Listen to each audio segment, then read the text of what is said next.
अस्सलाम वालेकुम, याज़ दिल्ली में खुशामदीद। पाकिस्तान से ज़िंदाबाद के एक और बहुत अहम एपिसोड में मैं आपको खुशामदीद कहता हूँ। और इस एपिसोड के अंदर मैं आपको बताने वाला हूँ एक बहुत ही मुनफरिद वीज़े के बारे में, जो कि कहलाता है चैरिटी वर्कर वीज़ा, और टेम्परेरी वीज़ा भी इसको कहते हैं।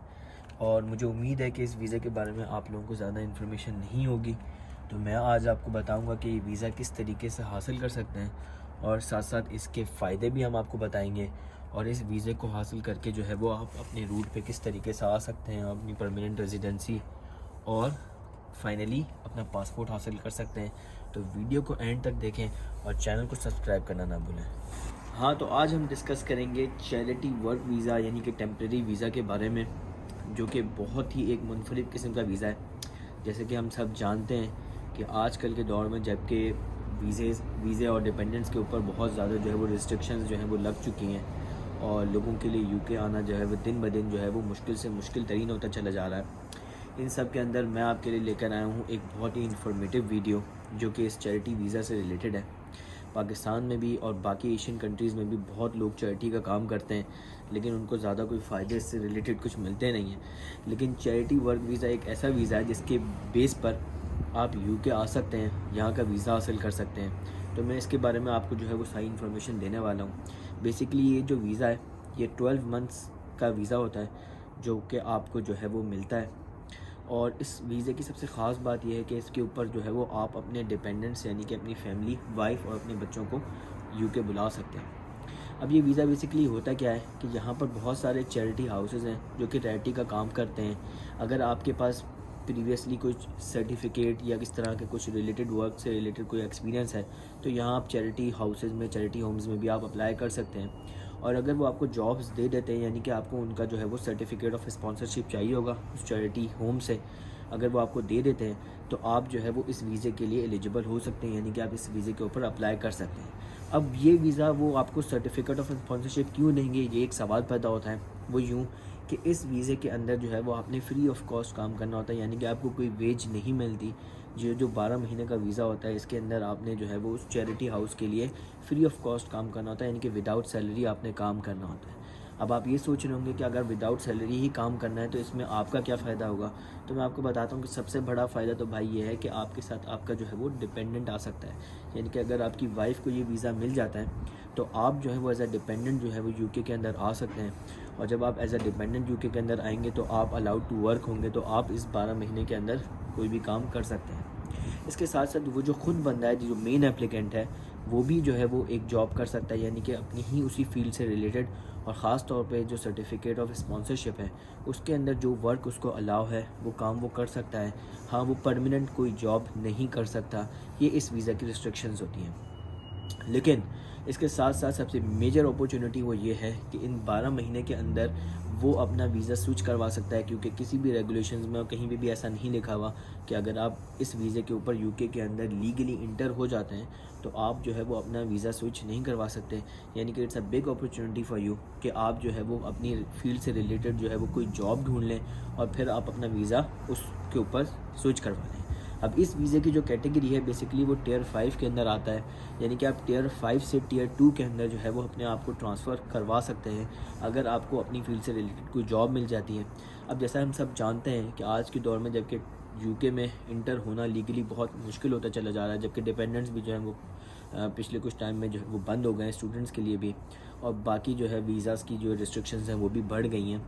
इसमें अपॉर्चुनिटी आपके लिए ये है कि आप लीगली यूके के अंदर मौजूद हैं। फॉर श्योर आप यहाँ पर मौजूद हैं तो आपके चांसेस, आपको जॉब मिलने के, आपको स्पॉन्सरशिप मिलने के जो चांसेस हैं वो ऑटोमेटिकली 60% टू 70% बढ़ जाते हैं एज़ कम्पेयर टू कोई ऐसा आदमी जो कि अपनी कंट्री से जो है वो वीज़ा अप्लाई कर रहा है। उसके लिए बहुत मुश्किल होता है कि वो जो है वो यहाँ पर कोई अपॉर्चुनिटी ढूंढे और जो है लीगली कोई वे ऐसा तलाश करे जहाँ से वो एक रूट के ऊपर जो है वो चढ़ जाए, जहाँ से वो अपनी रेजिडेंसी और अपना पासपोर्ट हासिल कर सके।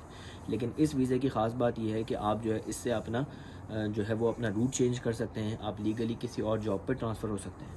इसके साथ साथ एक ख़ास बात यह है कि इसके अंदर आप कोई शॉर्ट कोर्सेज़ कर सकते हैं। जैसे कि हम सब जानते हैं कि यूके में हमेशा जो है वो कुछ ऐसे ऑक्यूपेशंस हैं जिसके अंदर शॉर्टेज ऑफ जो है वो लेबर हमेशा रहती है। One of the most important one is the health care. और हेल्थ केयर के अंदर जो है वो छोटे छोटे कोर्सेज़ होते हैं जो कि आप कर सकते हैं। तो आप जो है वो इस वीज़े यानी कि 12 मंथ की वीज़े के अंदर आप साथ साथ कोई शॉर्ट कोर्सेज़ भी यूनिवर्सिटी से कर सकते हैं जो कि आपकी एडिशनल आपकी डिग्री में शामिल हो जाएंगे, और जिसकी बेस पर जो है वो आप जो है आपकी जो CV होगी, आपके रेज्यूमे जो है वो बेहतर से बेहतर होती चली जाएगी, और आप जो है वो दूसरी जॉब्स के लिए भी अप्लाई कर सकते हैं। इसके साथ साथ आपका जो डिपेंडेंट है यानी कि आपकी जो वाइफ है या आपका हस्बैंड है, वो भी जो है वो इसके साथ अपना कोई कोर्स कर सकता है यूनिवर्सिटी से, जिसकी बेस पर वो कोई डिफरेंट जॉब्स के लिए अप्लाई कर सकता है और वो अपना वीज़ा कन्वर्ट करवा सकता है। यानी कि अगर एक भी बंदा अपना वीज़ा कन्वर्ट करवा लेता है तो दूसरा बंदा जो है वो ऑटोमेटिकली उसके ऊपर जो है वो कन्वर्ट हो जाएगा, और आप जो है वो जो Tier 2 का जो एक रूट होता है विच इज़ फॉर 5 ईयर्स, आप उसके अंदर जो है वो आगे बढ़ जाएंगे। सबसे इम्पॉर्टेंट और सबसे अहम बात मैं आप लोगों को बताना ये चाहूँगा कि इस वीज़ा को हासिल करने के लिए आपको किसी तरह की लैंग्वेज प्रोफिशिएंसी शो करने की ज़रूरत नहीं है। यानी कि ना कि आपको कोई B1 सर्टिफिकेट देना है, ना आपको IELTS करना है, क्योंकि आधे से ज़्यादा पाकिस्तानी और दूसरे एशियंस जो हैं वो इसी चक्कर में मारे जाते हैं कि उनको जो है वो लैंग्वेज प्रोफिशिएंसी शो करनी पड़ती है, जो कि उनके लिए इम्पॉसिबल बात होती है। और ऑब्वियस सी बात है, अगर आप IELTS देना चाहते हैं तो आपको जो है वो 6-7 महीने पहले प्रिपरेशन करनी पड़ती है, फिर आप जो है वो अपनी अटैम्प्ट्स देकर आप जो है उसको पास करते हैं, फिर उसके रेलेवेंट स्कोर्स आपको हासिल करने होते हैं। तो इसलिए इस वीज़े की सबसे अच्छी ख़ास बात यह है कि इसमें कोई IELTS जो है वो आपको नहीं चाहिए। IELTS की कोई रिक्वायरमेंट इस वीज़े के अंदर नहीं है। यानी कि जो only thing you need is the certificate of sponsorship, और जो है वो आपको एक जो है वो चैरिटी का सर्टिफिकेट चाहिए होता है, जिसको यूज़ करके आप जो है वो ऑनलाइन एप्लीकेशन सबमिट कर सकते हैं। हाँ तो भाइयों, अब हम मूव कर रहे हैं सबसे इम्पोर्टेंट टॉपिक की तरफ, वो ये कि अब हमने इस वीज़े को अप्लाई कैसे करना है। तो सबसे इम्पॉर्टेंट तो ये है कि हमने पहले वो ऑर्गेनाइजेशंस जो है वो फाइंड आउट करनी है जो कि चैरिटी से रिलेटेड काम करती हैं UK के अंदर ऑफिशियली और लीगल हैं, और जो कि जो है वो स्पॉन्सरशिप्स प्रोवाइड करती हैं। अगर आपको इस जो है वो कंपनी जो है वो अपना जो है वो पॉजिटिव रिस्पांस देती है, मैंने आपको बताया कि उसकी वजह यही है कि यहाँ पर जो है वो 12 महीने आपने काम करना है और आपको जो है उसकी कोई सैलरी नहीं मिलेगी। तो अगर तो कोई कंपनी आपकी जो है वो रेज्यूमे में और आपके एक्सपीरियंस में जो है वो इंटरेस्टेड होती है, तो वो आपको सर्टिफिकेट ऑफ स्पॉन्सरशिप दे देगी। उसके साथ जो है वो चैरिटी का एक सर्टिफिकेट आपको प्रोवाइड किया जाएगा। वो जब आपको मिल जाएगा तो मैं जो है वो साथ साथ जो है वो स्क्रीनशॉट्स आपको दिखाता हूँ कि आप ऑनलाइन जिस तरह नॉर्मल एप्लीकेशन फ़ाइल होती है, ये भी बिल्कुल उसी तरीके से जो है वो एप्लीकेशन फ़ाइल होती है, और UK की गवर्नमेंट की वेबसाइट के ऊपर जाके आप जो है वो सारी डिटेल्स प्रोवाइड करते हो अपनी सर्टिफिकेट ऑफ स्पॉन्सरशिप की, और उसके साथ साथ आपकी जो पर्सनल डिटेल्स होती हैं, आपका बायोडाटा, और ख़ास तौर पे जो है वो आपकी ट्रैवल हिस्ट्री वगैरह जो है वो आप प्रोवाइड करते हो। ये सब चीज़ें प्रोवाइड करने के बाद आपने जो है वो IHS पे करनी होती है। IHS जो है वो नॉर्मली वही होती है जो कि एक नॉर्मल एप्लीकेशन की होती है।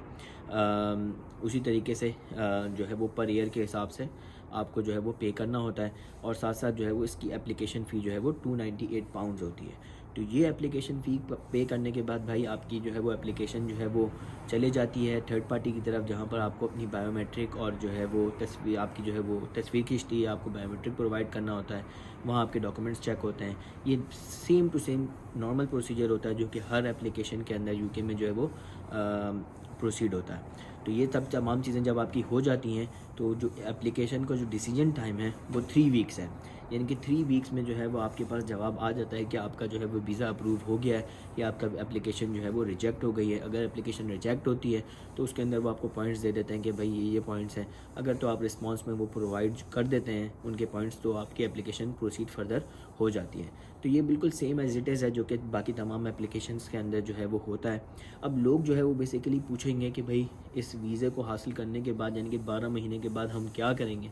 तो मैं रिपीट करूँगा अपनी बात को कि बेसिक जो मुद्दा है, जो एक्चुअल मुद्दा है, वो UK जो है वो लीगली इंटर करना है, UK में लीगली आना है। इसके बाद जो है वो आप अपनी फील्ड में भी जो है वो फर्दर मूव कर सकते हैं, और यहाँ आने के बाद आपके पास जो है वो बहुत सारी अपॉर्चुनिटीज़ जो हैं वो ओपन हो जाती हैं। हाँ तो भाई होपफुली आपको ये वीडियो जो है वो पसंद आई होगी, जिसमें मैंने चैरिटी वर्क वीज़ा और टेम्प्रेरी वीज़ा से रिलेटेड आपको इन्फॉर्मेशन दी। इससे रिलेटेड आपको अगर कोई भी फर्दर इन्फॉर्मेशन चाहिए या आप चाहते हैं कि मैं आपको असिस्ट करूं, तो मेरा जो है वो इनबॉक्स ओपन है, आप सवाल पूछ सकते हैं, मैं अपनी पूरी कोशिश करूंगा मैं आपको जवाब दूं। यहीं से जी आज दिल को इजाज़त, मिलते हैं किसी और वीडियो में। अपना बहुत ख्याल रखिएगा। खुदा हाफिज़।